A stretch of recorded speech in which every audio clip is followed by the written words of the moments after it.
All right, let's talk about something that doesn't get talked about nearly enough, even though it shows up on your bill every single month.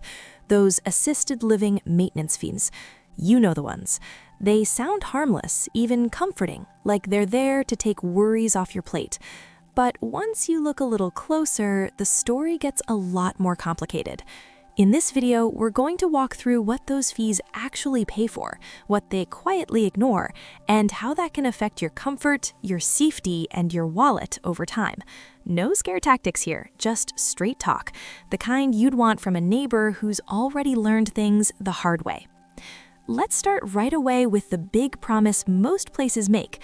Maintenance fees are usually sold as the reason you'll never have to lift a finger again. No more leaky faucets, no more broken lights, no more worrying about the building falling apart around you. Sounds pretty good, right? And to be fair, there are some things these fees really do cover. Most communities are pretty quick to fix the obvious stuff. If your sink won't drain, someone usually shows up. If the hallway light goes out, it gets replaced. If the elevator stops working, that suddenly becomes everyone's top priority. These are visible problems, and assisted living communities know residents and families notice them right away. But here's something you need to keep in mind though. The things they fix fastest are usually the things that are easiest to see. That's not an accident. A freshly painted wall and a working door make the place feel safe and well run, even if other, more important issues are quietly piling up behind the scenes. Maintenance fees are very good at keeping up appearances. Now let's slide into something a little less obvious, but far more important. Think about what happens inside your apartment, not just to the apartment. Many residents assume maintenance fees cover anything related to wear and tear. After all, you're paying every month, sometimes a lot every month. But here's where people get caught off guard. If something breaks because it's old, you might be covered. If it breaks because it's considered personal use, suddenly that's on you. Grab bars coming loose, cabinets that don't close properly, even doors that are hard to open because they've shifted over time can turn into gray areas. You may hear phrases like, "That's not included," or "That would be an additional charge." And this is where frustration sets in. You're not asking for luxury upgrades, you're asking for things that affect your daily comfort and safety. But maintenance fees often draw a sharp line between what protects the building and what protects the resident living inside it. That line isn't always clear when you sign the contract, but it becomes very clear once something goes wrong. Here's another point that really matters. Preventive maintenance is rarely the star of the show. Most maintenance fees focus on reacting to problems, not preventing them. A loose handrail might not get attention until someone almost falls. A slow draining shower might be ignored until it floods. Air systems might not be checked thoroughly until residents start complaining about the heat or cold. Preventive work costs time and money, and because you can't see it happening, it's often the first thing quietly reduced. Think about that for a moment. The fee you're paying every month may not be going toward keeping small issues from becoming big ones. It may only kick in after there's already a problem. That's not just inconvenient, it can be dangerous, especially as balance, vision, and reaction time change with age. Now let's talk about common areas, because this is another place where maintenance fees love to shine. Lobbies look great, dining rooms are clean, the landscaping out front is trimmed just enough to impress visitors. That's because these areas sell the community. They're part of the brochure, part of the tour, part of the first impression. Your maintenance fee absolutely helps pay for that polish. But private living spaces don't always get the same level of attention unless you push for it. And pushing can feel exhausting, especially if you're told to file forms, wait for approval, or accept that something isn't urgent. Here's the uncomfortable truth.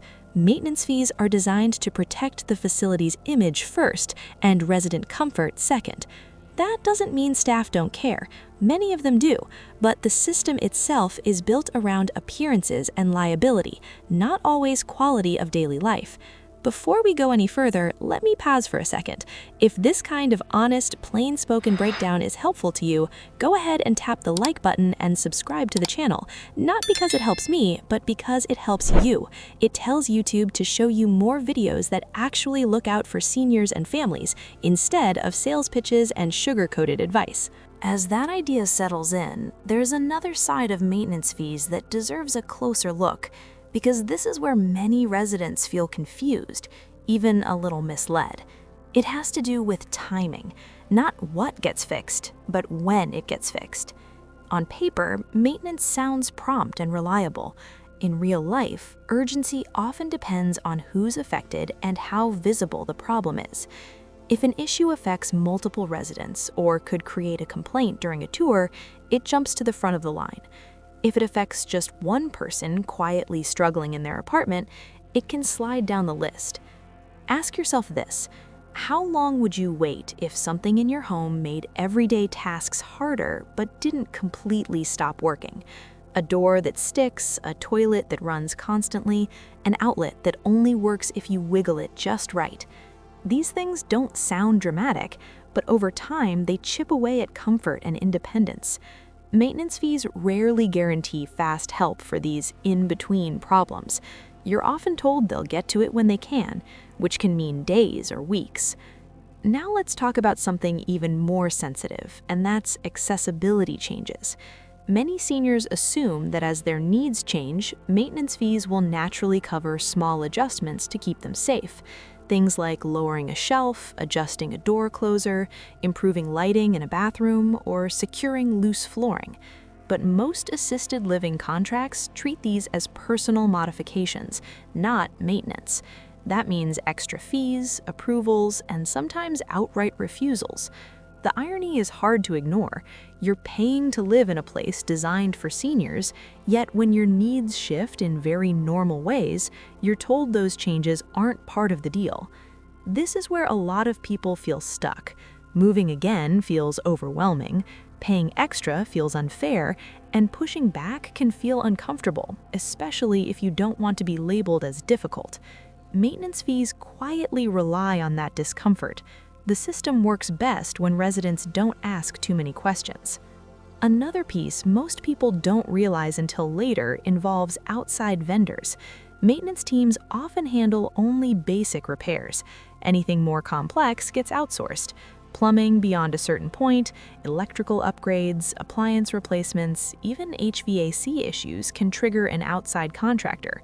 When that happens, your maintenance fee may suddenly step aside. You might get a portion covered, or you might get a bill. And because these decisions are usually buried in contract language, families are often surprised when invoices show up. Why would a monthly fee not cover the most expensive, most important systems in the building? Because those systems cost real money, and assisted living communities protect their margins carefully. Maintenance fees help smooth daily operations, but major repairs are often handled separately to avoid eating into profits. That's business reality, but it's rarely explained in plain language. Let's shift to staffing, because this affects everything. Maintenance fees don't just pay for tools and supplies, they pay for people. And many communities operate with the smallest maintenance staff they can get away with. That means workers are stretched thin, juggling emergencies, inspections, and routine tasks all at once. When staff turnover happens, and it often does, requests can fall through the cracks. The fee stays the same, but the service quietly drops. You might notice longer wait times, temporary fixes instead of permanent ones, or repeated visits for the same issue. This isn't always incompetence, it's often exhaustion. But from the resident's perspective, the result is the same. You're paying for peace of mind and getting uncertainty instead. There's also an emotional cost here that doesn't get enough attention. Constantly asking for repairs, following up, reminding staff, and explaining why something matters can feel draining. Over time, some residents simply stop asking. They adapt to inconveniences they shouldn't have to live with. That's one of the ugliest truths about maintenance fees. They can quietly train people to lower their expectations. Now, let me gently point out something important. None of this means every assisted living community is bad or dishonest. Some do an excellent job. but the structure of maintenance fees is almost always designed to protect the facility first. Understanding that gives you power. It helps you ask better questions, document requests, and involve family when needed. As we keep going, this is where the conversation gets especially real, because it's not just about what maintenance fees cover today, but how they grow and what you actually get in return over the years.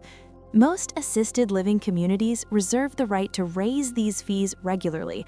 Sometimes it's once a year, sometimes more. The explanation is usually the same. Costs are going up, labor is more expensive, supplies cost more. All of that may be true, but here's the question few people stop to ask. Do higher maintenance fees actually mean better maintenance? If you're paying more every year, shouldn't something feel noticeably better? In many cases, residents don't see improvements. They see the same slow response times, the same patchwork repairs, the same limits on what's included. The fee goes up, but the service stays flat. That disconnect can quietly eat away at trust, especially for seniors on fixed incomes who feel every increase immediately. Over time, maintenance fees can become one of the biggest drivers of overall cost, sometimes even more than base rent. And because they're framed as necessary and non-negotiable, residents often feel they have no choice but to accept them. This is where long-term planning really matters. A fee that seems manageable today can become a serious burden 5 or 10 years down the road, especially if it rises faster than retirement income. Now let's talk about what you can do, because this isn't about feeling helpless. One of the most powerful steps is understanding your contract in plain language. Maintenance sections are often vague on purpose, filled with words like may, as needed, or at the discretion of management. Those phrases give the community flexibility, not you. Having a family member or trusted advisor review that language can make a big difference. Sometimes just asking for clarification in writing changes how requests are handled later. Another practical step is documentation. It sounds simple, but it's incredibly effective. Keep a small notebook or digital record of maintenance requests. Note the date, the issue, who you spoke to, and when it was resolved. Patterns matter. If the same problem keeps coming back, or if response times stretch longer and longer, that record gives you leverage. It turns vague complaints into clear facts. There's also power in community. Talking with other residents about maintenance experiences can reveal whether an issue is isolated or widespread. If multiple people are dealing with similar problems, management is far more likely to act. Maintenance fees are collected from everyone, and sometimes it takes a collective voice to remind decision-makers of that. Let's not forget the role of family. Adult children often assume maintenance is handled and don't realize the daily realities. Sharing specific examples, not just general frustrations, helps them understand when it's time to step in, ask questions, or advocate on your behalf. That support can be a huge relief. As we wrap this up, I want to leave you with something encouraging. Knowledge changes the balance of power. Maintenance fees don't have to be a mystery or a source of constant stress. When you understand what they fix, what they ignore, and how they're structured, you can make better choices and protect your quality of life. If you've had experiences with maintenance fees, good or bad, I'd really love to hear about them in the comments. Your story could help someone else avoid a tough situation or feel less alone. And if this conversation has been useful, please like the video and subscribe to the channel. We're here to talk about the things that affect real life, not just the glossy brochures. Remember, you deserve comfort, safety, and respect at every stage of life. Asking questions and expecting fair value isn't being difficult, it's being wise. Here's to staying informed, staying confident, and living your best life at any age.